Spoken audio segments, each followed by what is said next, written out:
Hey, welcome to Susan Dishes It Out. I guess I'm feeling in the pink today because guess what we're gonna make? Do you see what this is? Do you see what this is? It's a cookie pan. We're making cookies, and not just any cookies. My mother's wonderful, wonderful oatmeal raisin cookies. Oh my gosh, these are the best cookies ever. They're kind of more like a biscuit, an oatmeal biscuit, but they're so good. They're so good. Now, what you do, as always, you do your dry ingredients first and then your wet ingredients. I almost forgot the flour at the last minute, but I remembered, thankfully. Otherwise, they would have had kind of a funny texture. So here's my oats, fresh rolled oats. You don't get the instant kind, you don't get the slow cook kind. You get the, the regular. And then you mix your flour and baking soda and salt and cinnamon and raisins. Normally I use the dark Thompson raisins, but I was out of them, so I used my yellow raisins. There's no really right or wrong about all this. I mean, you can use currant or, whatever if you don't have what you need. And it calls for either a cup of sugar, like brown sugar, but I have a cup of xylitol, which my body likes xylitol. Or, like I said, you can use brown sugar. And I'm going to have a cup of honey. So I don't want to use all honey because I want the texture to be a little bit, crunchy-ish. So I'm going to mix that in.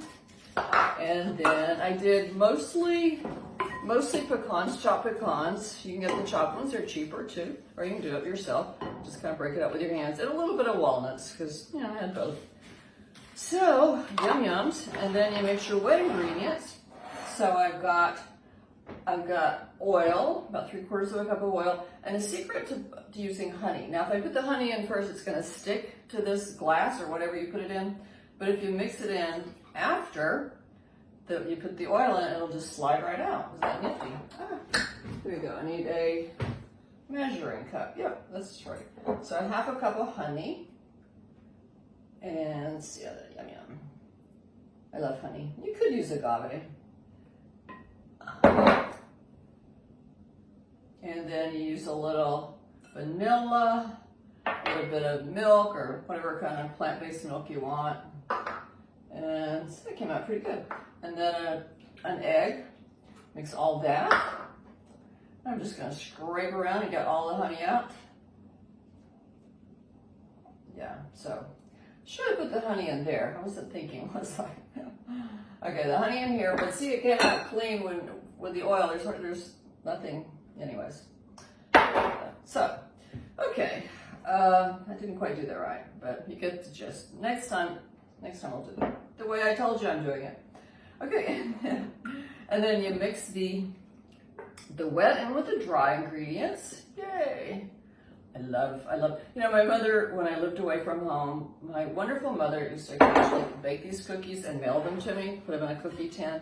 It was just a wonderful thing to get in the mail. And I don't know, I've always just loved oats. When we were little, we used to play school in the garage, and for lunch we'd have raw oats. I guess they were just on hand, and they were okay to eat, and so we had it. So my brother would play the principal, Mr. Edelman, and we'd play school. That's about all I remember about it. So then what you do after you mix this together real thoroughly is you just drop these on these baking sheets, greased baking sheets, and you bake them for a little bit at about 4 1/4, is that what I said? 425, yeah. So, and then you eat them. So they're wonderful. They're just so good. I can't wait to lick the bowl. They say you're not supposed to eat raw dough, but who can resist? I mean, it's cookie dough, my favorite. All right, so that's it, and I'll show you how it comes out in a little bit, and I'll be eating them. So welcome, thanks for joining, and catch me next time on Susan Dishes It Out.